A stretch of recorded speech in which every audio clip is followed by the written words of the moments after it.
இது வந்து சண்டே எடுத்த விலாக். நாங்கள் வந்து ரெட்டியார்பட்டி ஹில்லில் இருக்கிற ஒரு சாய்பாபா டெம்பிளுக்கு கிளம்பிட்டு இருந்தோம். போகிற வழியில் பார்த்திங்கன்னா அந்த பிளேஸ் அந்த கோயில் பக்கத்துலேயே ஒரே க்ரௌடாக இருந்துச்சு. சைடில் எல்லோரும் காரை நிறுத்திட்டு இருந்தாங்க. என்னடா இங்கே இவ்வளோ கூட்டமாக இருக்குது, ஒருவேளை அங்கே மியூசியம் இருக்குது அதை பார்க்க வந்தாங்களோ அப்படின்னு நினச்சிட்டு நிறுத்தி கேட்டோம். அங்கே வந்து இப்போ கன்னியாகுமரி ஸ்பீச்சை முடிச்சுட்டு நம்ம தளபதி விஜய் அவர்கள் வந்து இந்த வழியாக தான் தூத்துக்குடி ஏர்போர்ட் போவார் அப்படின்னு சொன்னாங்க.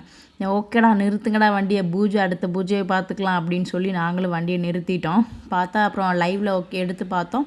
அவர் வந்து நாங்குநேரி டோல்கேட் கிட்டே வந்துட்டுருக்காரு அப்படின்னு காட்டுச்சு. சரி ஒரு 20 மினிட்ஸ் தானே வெயிட் பண்ணுவோன்னு நம்ம தளபதியை சூப்பராக கிட்ட பார்த்தாச்சுங்க. அதுக்கு பார்த்துட்டு அதுக்கப்புறம் அப்படியே கோயிலுக்கு போய்ட்டு பூஜையும் அட்டன் பண்ணிவிட்டு அங்கேயே நாங்களும் நல்லா சாய்பாபா கிட்டலாம் சாமி கும்பிட்டுட்டு அப்புறம் பிரசாதம் எல்லாம் கொடுத்தாங்க அன்னைக்கு நைட்டு. ஸோ அதையும் சாப்பிட்டுட்டு விஜயை பார்த்து அப்படியே சந்தோஷத்தில் ஜாலியாக பேசிக்கிட்டே வீட்டுக்கு வந்துட்டோம். இதுதான் சண்டே விலாக்.